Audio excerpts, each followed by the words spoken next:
Hey everybody, it's Neil. Check out what I have here. I have this central control dock. So if you have a Tesla and Model 3 or the newer model Y, I can't think of what it's called, but this is the Highland, I think.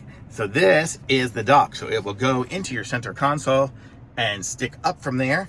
This will plug into obviously the cigarette outlet port, which you get at the front. And then look at that, you can swipe it up.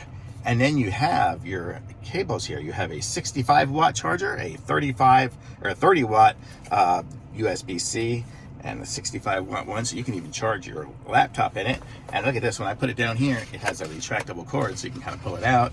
Wow, that gets pretty long. It's probably 3 feet. So it gets long, you can put it back in there, and it kind of magnetizes back down.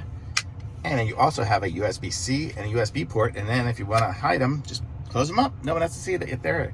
So it'll be pretty cool in the center console and you'll be all set. So totally easy to do. It just kind of places in there. It even has the little clips to kind of just clip it in place once it's in there. And I am currently in my older Tesla. The new one is on its way. So that's what this is for. Very cool. Thumbs up.